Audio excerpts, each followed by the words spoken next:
en control. Por eso no, aunque hay actualizaciones constantes, pero no llegan tanto a los oídos de nosotros, ¿verdad? Entonces, yo creo que por eso esa poquita diferencia de información y, por supuesto, la confusión que también nos puede dar a nosotros. Ya. Bueno, creo que ya tenemos a Diana con nosotros, doctora. Diana, ¿estás allí? Buenos días. Sí, hola, buenos días. Teníamos un pequeño problema técnico por este lado, pero ya estamos aquí. Ah, qué bueno, qué bueno. Ya la doctora García está con nosotros, ¿eh? Sí, ya la estaba escuchando por el Sí, teléfono. Ya, Buenos días, doctora. Gracias por estar con nosotros. buenos días. ya. Muchas gracias, Diana. Muchas gracias por la invitación. Antes de continuar con nuestra conversación, doctora, y irnos a los temas que tenemos preparados para el día de hoy, yo quería preguntarle rápidamente a Diana sobre este programa de lectura para niños que ustedes están a punto de iniciar o algo así por el estilo, Diana.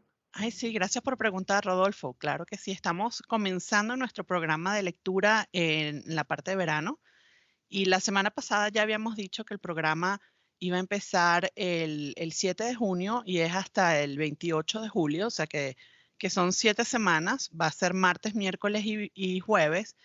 Y como varias personas nos llamaron y nos preguntaron si podíamos tener el programa en la tarde, pues hemos pasado el programa para la tarde y va a ser entonces de 4 de la tarde a 6 de la tarde, martes, miércoles y jueves. Los que estén interesados me pueden llamar al 720-338-6510. Otra vez, 720-338-6510 para los que quieran registrar a sus hijos. Y es para Mm, niños que están retrasados en lectura con respecto a lo que deberían estar en la escuela. ya, Entonces, pues este programa les va a reforzar esa parte. ya. En otras palabras, niños que necesitan ayuda extra en este sector de la parte de la lectura, ¿no? Sí, señor. Ya, qué bueno, me da mucho gusto. Ahora sí, Diana, tantas preguntas que tenemos para la doctora, ¿no? Sí, señor. Tenemos muchas preguntas porque, bueno, el coronavirus sigue y pues las cosas siguen evolucionando. Y yo creo que tú ya le preguntaste a la doctora acerca de lo que dijo el doctor Fauci, ¿verdad? No, todavía no hemos llegado allí. Estaba hablando en términos generales de que uno escucha tantas cosas, ¿no? Y escucha a Fauci, y escucha al otro, y escucha para y como que más bien se confunde uno un poco, ¿no? Y además que yo creo que con este espacio que hemos tenido de descanso del COVID, en donde los casos han bajado bastante o habían bajado bastante, entonces como que se nos olvidó que el COVID estaba ahí, ¿no? Pero estaba como descansando. Entonces yo creo que ya es hora de recordarnos también que sí, que sigue ahí, que nos tenemos que cuidar y qué cosas tenemos que hacer Mm, a la hora de pensar que tenemos el virus. ya, eso es correcto.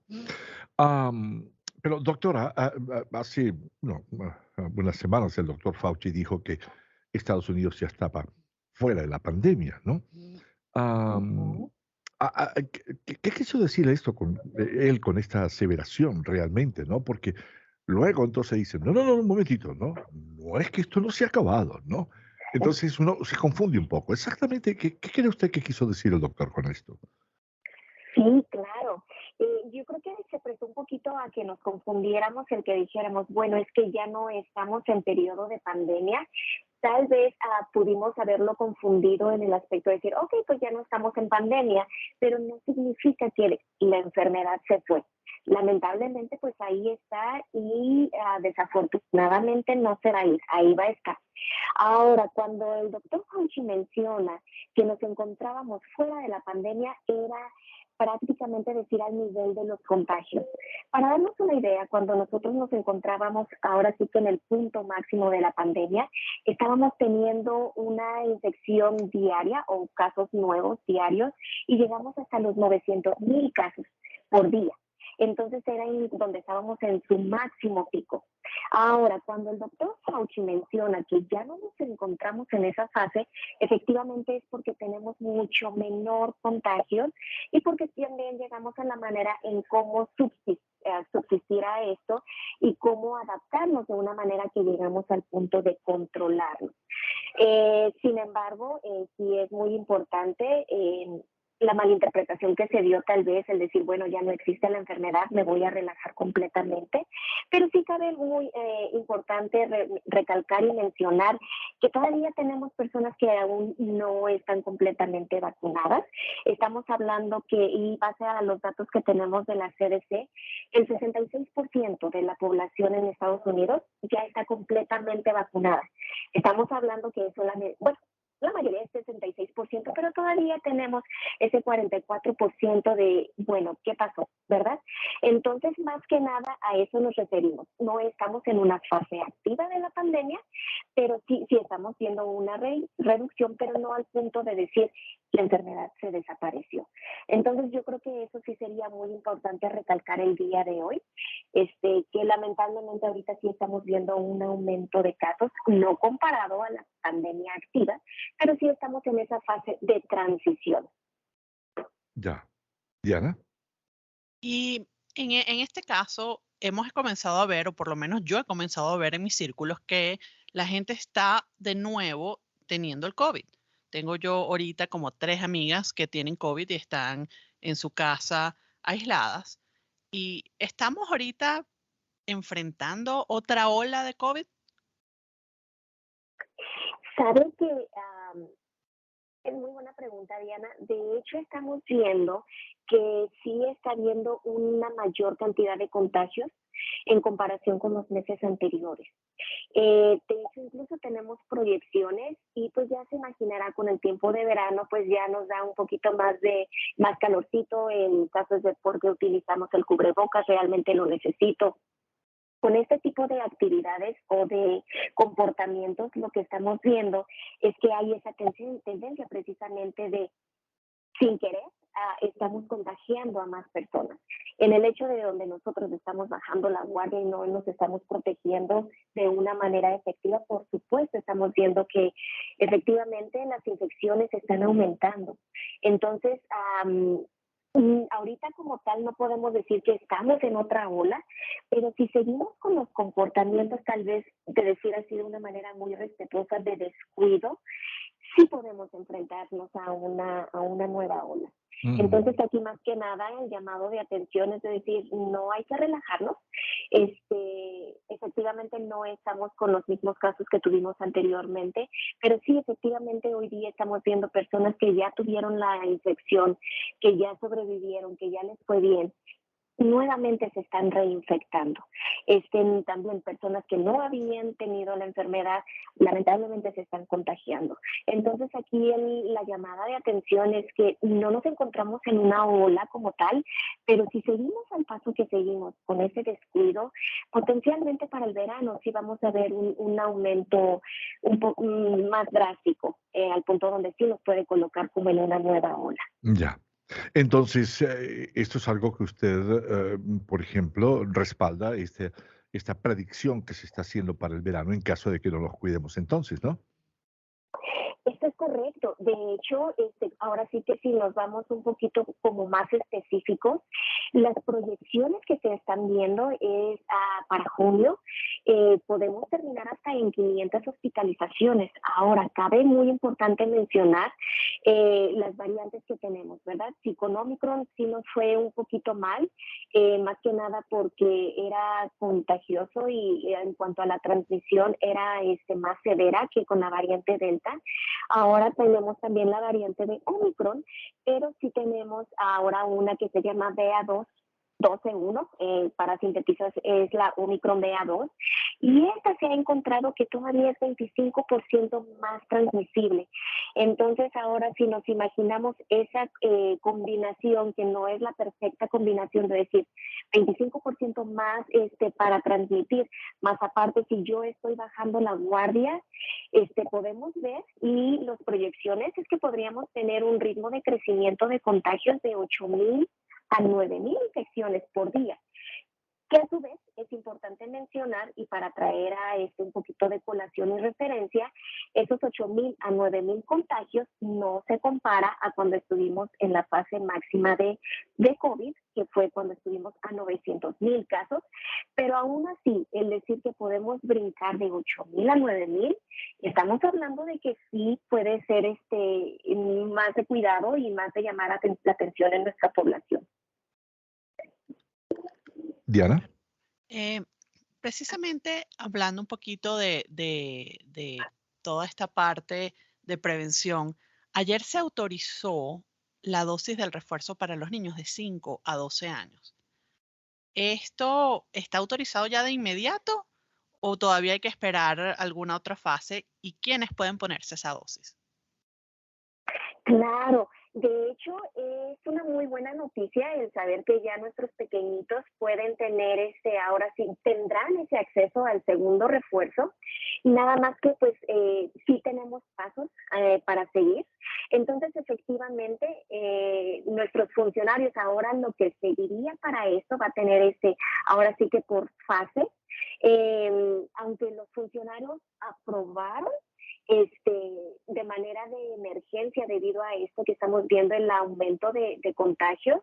Al final, la decisión va a recaer en los Centros para el Control y la Prevención de las Enfermedades. Una vez que esto ya está de esta manera discutida y aprobada, entonces pasa a que sea revisado por la CDC. Entonces ya una vez finalmente, como ya sabemos, la CDC es quien nos va a decir, ok, esto ya ha sido revisado por varias etapas y finalmente nos van a decir a partir de tales fechas es en donde nosotros ya podemos llevar a nuestros pequeños para que cuenten con su segundo refuerzo. Entonces, aunque quisiéramos que esto fuera de una manera inmediata, pues sí, tenemos que pasar por fases y también, pues como sabemos, el saber en dónde se van a estar aplicando y cómo van a ser las logísticas en general, que yo me imagino no va a haber mucha diferencia a lo que estuvimos haciendo en periodos anteriores.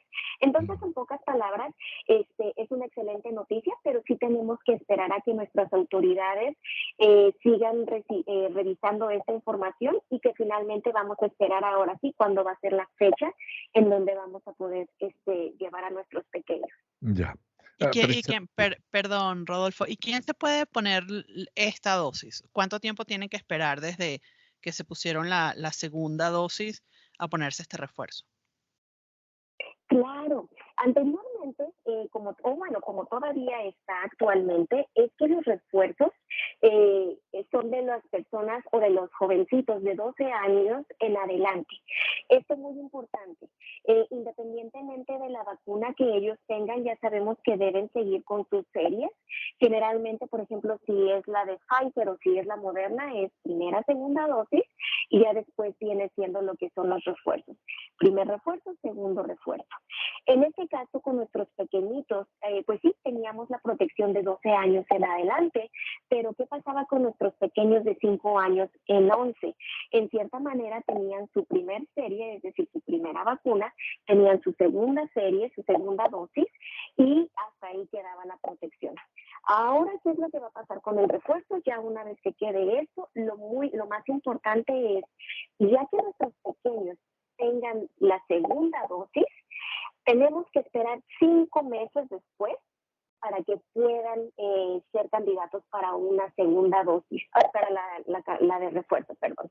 Entonces, más que nada, son 5 meses y bien importante que hayan cumplido con su esquema de vacunación completo. Ahora, en cuanto a la dosis, sí cambió un poquito, porque tenemos que en la población adulta, la dosis que se le coloca son de 20 microgramos. En el caso de la población de 5 años a 11 años, se les pone la mitad de una dosis de adulto, que vendría siendo de 10 microgramos. Ahora, esto es para la serie, ¿verdad? La primera y la segunda. Ahora, en cuanto al refuerzo, de hecho va a ser la misma dosis. Van a ser una dosis de 10 microgramos. Entonces, prácticamente eso no cambiaría en cuanto a la dosis. Precisamente, doctora, creo que hoy se reúne las autoridades de los Centros para el Control y Prevención de Enfermedades para revisar, ¿no? Esto como usted mencionaba. Y precisamente hay una radio escucha que nos pregunta que si sabemos cuáles son los requisitos para viajar en avión en vuelo Sí, doméstico. Y precisamente hoy tuvimos una nota en el noticiero sobre esto que dice que los Centros para el Control y Prevención de Enfermedades actualizaron su guía para las personas que viajan dentro de Estados Unidos. La agencia ahora insta a todos los viajeros nacionales a considerar hacerse la prueba lo más cerca posible de la hora de salida. Es decir, que no sea más de 3 días, ¿no? Antes de su viaje, ¿no? Y esto incluye inclusive ahora a los viajeros que están al día con sus vacunas y refuerzos. Am, eh, eh, el decir insta a los viajeros no quiere decir que es obligatorio, ¿verdad? claro. Claro, y ahora yo creo que es una medida muy importante que nos va a ayudar a delimitar posibles o futuras infecciones. Y yo creo que mejor momento no puede ser eh, mejor momento yo creo que es este. Esta es la explicación. Como nosotros sabemos y como hemos visto tendencias en el pasado, es que precisamente cuando nosotros tenemos esos picos, es precisamente cuando se acerca el periodo vacacional, ¿verdad? Ya sea el periodo de Día de Gracias, el periodo de Navidad, este periodo ahora que viene precisamente es el periodo de vacaciones de verano. Entonces, como nosotros vemos, precisamente los viajes todavía aumentan. Al aumentar esos viajes estamos viendo que las exposiciones y las infecciones aumentan. Efectivamente, antes lo que se tenía, y como muy bien usted comentó, don Rodolfo, es que si era un viaje nacional, necesitábamos tener la prueba por lo menos 3 días antes. Pero ahora también, y yo creo que sí mejor, también podríamos haber tenido algún tipo de seropositivos en la prueba. De hecho, por eso es la medida que estamos haciendo, en donde sea por lo menos un día antes del viaje. Porque los casos que se estuvieron viendo es que aún así, cuando hicimos esa medida de 3 días antes, aún así vimos que las personas, después de regresar a sus hogares, venían contagiadas. Mm, Entonces ahí teníamos un pequeño foco a nivel familiar y se extendía a nivel escolar, todo eso. Entonces, con la finalidad de tratar de delimitar esto, lo estamos haciendo de una manera más controlada y también, como usted comenta, después de ese viaje se insta de realizarse esa otra prueba, esa segunda prueba, precisamente para asegurarnos de que pues vamos a estar protegidos y vamos a estar protegiendo a nuestras personas que están cercanos a nosotros. De esta manera lo que estamos haciendo es delimitando y, ¿por qué no? Estamos previniendo precisamente a todos estos viajes que vamos a tener con estas vacaciones de verano. ya. Entonces, doctora, si me lo permites, disculpa, Diana. Entonces, no es obligatorio. Y yo le voy a contar. Yo venía viajando hacia Estados Unidos, estaba en mi país, en Venezuela, viajé a través de Colombia. Y lo primero que me dijeron es que tenía que hacerme el examen 24 horas antes, ¿no? Pero en Colombia la situación es totalmente diferente porque allá es obligatorio el uso de la mascarilla. Y me sorprendió ver que la gente sigue, ¿no? Al pie de la letra estas recomendaciones. Luego, en el avión, todo el mundo tenía que tener su mascarilla. Eso pasó mientras estuve volando de manera, no en vía nacional, ¿no? De un puerto a otro. Cuando llegamos a Bogotá, la capital, y ahí nos embarcamos para regresar a Estados Unidos, lo primero que dijo el sobrecargo, ¿no? La persona que estaba allí en cabina, la azafata, dijo que, pues, debido a que en Estados Unidos había, no, por decirlo así, relajado no, sus directrices, el uso de la mascarilla no era obligatorio. Yo, por supuesto, no me la quité, sino pues, un poquito así para tomar agua, más nada. Porque son 5 horas de vuelo y uno dice, Dios, ¿no? Son mucho tiempo para estar sin mascarilla y aquel avión que estaba hasta el techo, ¿no? Lleno de gente. Pero entonces aquí realmente no es obligatorio, aunque ahorita están instando a la gente a que se haga la prueba antes y después, y que inclusive utilice la mascarilla también, ¿no? Yo creo que como usted lo hizo, don Rodolfo, es como todos lo tenemos que hacer. Como usted comenta, aquí ya no es un requerimiento el uso de cubrebocas, pero lo que usted hizo, yo creo que sería la mejor manera y el mejor comportamiento para nuestra comunidad a seguir, en el aspecto donde, bueno, no me lo piden, pero de todas maneras estamos hablando de que es un lugar cerrado. Por supuesto, las personas sin tener cubrebocas, ahora sí que las partículas o los aerosoles, al ser un lugar cerrado, por supuesto va a estar ahí circulando. Entonces, qué mejor manera que, aunque yo tengo la libertad de usar o no usar cubrebocas, qué mejor que nosotros tengamos ahora sí que esa disciplina para, de cualquier manera, aunque yo tengo la opción, de todas maneras yo voy a utilizar el cubrebocas. Ya. Yo creo que lo felicito porque ese es el comportamiento que nosotros esperamos, ¿verdad? En nuestra comunidad. Ya. Nos acaban de preguntar a alguien que si las pruebas caseras son válidas para volar, si el viajero se la puede hacer directo en el aeropuerto. Yo quiero, porque no quiero que la gente se vaya a confundir, doctora, ¿no? Sí, hay nuevas directrices de los Centros para el Control y Prevención, pero no es que sean obligatorios. Ellos están instando, están recomendando hacerlo, ¿no? Porque no quiero que la gente se confunda. Diga, pero yo la escuché allá que decían. No, no, no. No es obligatorio en este momento. Las autoridades de los Centros para el Control y Prevención de Enfermedades están recomendando a las personas que van a viajar de manera interna en Estados Unidos a que lo hagan antes y después del vuelo, ¿verdad?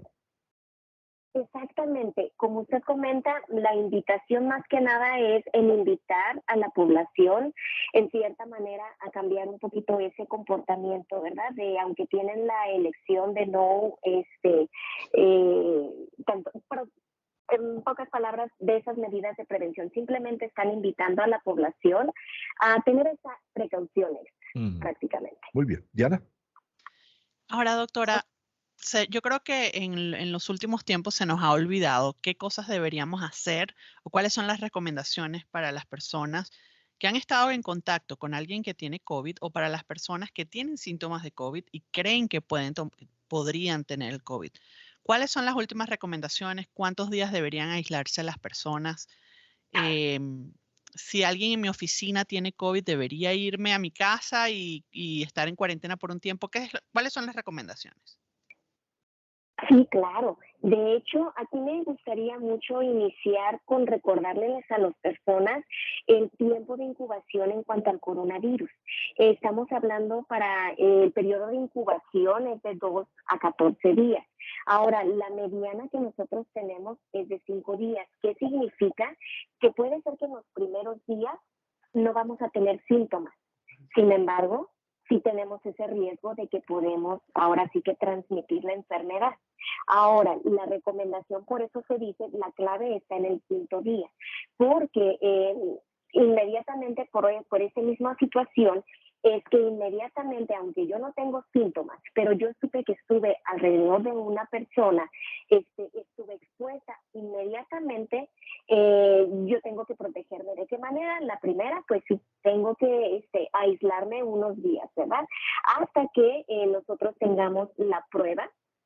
Y lo más importante también, pues que sí necesitamos acudir con nuestro médico precisamente para decir, bueno, estuve en contacto con una persona, yo no tengo síntomas todavía, pero no cabe descartar esa situación. Ahora, también, eso es muy importante y eso sí es algo que muy recomendable, incluso que se haga, ¿verdad? Inmediatamente el uso de mascarilla. Pero al referirnos a eso es que tiene que ser el uso apropiado, ¿verdad? Bien ajustado, que nos esté cubriendo completamente la nariz y que nos esté cubriendo completamente la boca. De esta manera ya sabemos que existen diferentes tipos de cubrebocas. El cubrebocas, la N95, ya sabemos que ese es por excelencia, ¿verdad?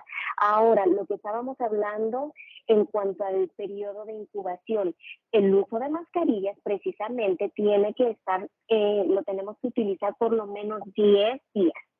Ahora, ¿qué otra recomendación? Hablando de viajes, ¿verdad? Lo recomendable es no viajar precisamente por 10 días. Por supuesto, ya sabemos que tenemos que aislarnos. independientemente sea en una fase inicial, hay que monitorear todos nuestros síntomas, ¿verdad? Ya sabemos cubrirnos la boca, cuando vamos a toser, si vamos a estornudar.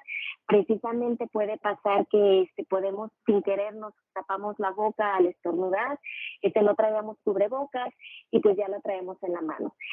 Yo he notado que también pues es en parte de nuestra cultura principalmente, ¿verdad? Que nosotros para mostrar respeto todavía seguimos dando la mano. Lo ideal sería, pues, de preferencia tratar de evitar esto y más si estamos en sospecha o incluso fuimos diagnosticados, saludarnos de otra manera, y por supuesto con el lavado de manos, ¿verdad? La otra que también es muy importante, pues en donde nosotros nos encontremos hay que limpiar todas las superficies, ya sabemos con productos desinfectantes es la mejor manera y muy importante porque eso pues si más en familiares puede pasar, que compartimos nuestros usos o nuestros artículos personales. Entonces eso también es también altamente recomendado, hay que evitar compartir cualquier tipo de uso o artículo personal. Entonces, más que nada, esas serían las lineamientos que si ustedes se fijan, independientemente tengamos la sospecha o no, es algo que tenemos que hacer completamente para que de esta manera evitemos futuros picos o evitemos futuros contagios. Ya, maravilloso. Doctora, perdón, Rodolfo, doctora, desde el primer día que las personas tienen síntomas, ¿cuántos días tienen que aislarse? 5 días. Precisamente por lo que comentábamos, la fase de incubación y donde el día clave van a ser los 5 días. Entonces, por lo menos debemos estar esos 5 días. Ahora, con uso de mascarilla y aislarnos completamente, sí lo recomendamos. Y más, por supuesto, el viaje, por lo menos 10 días. Maravilloso. Bueno, doctora, se nos acabó el tiempo por el día de hoy, pero muchísimas gracias por toda esta maravillosa información. Precisamente hoy yo tengo cita para hacerme la prueba PCR después de mi viaje. Yo dije, voy a esperar hasta el jueves. Yo llegué el lunes en la tarde y dije, voy a esperar hasta el jueves, unos 3 días más o menos, ¿no? Para hacerme la prueba nuevamente. Pero como quiera que sea, ¿no? Como usted dice, hay que tomar las precauciones, no hay que bajar la guardia, indudablemente, ¿no? Muchas gracias por su tiempo, doctora. Muchas gracias por la invitación. Se me hizo bien cortito el tiempo. Muchísimas gracias. A usted, un placer. Gracias por estar con nosotros. Y bueno, cuando estamos entretenidos, el tiempo se nos va volando. Eso es cierto, pero qué bueno. No, gracias, Diana, por invitar a la doctora para conversar el día de hoy. Y claro que sí, y nos escuchamos como siempre todos los jueves aquí en Perspectivas. Nos escuchamos, chao. Gracias. Diana, ¿quién es la directora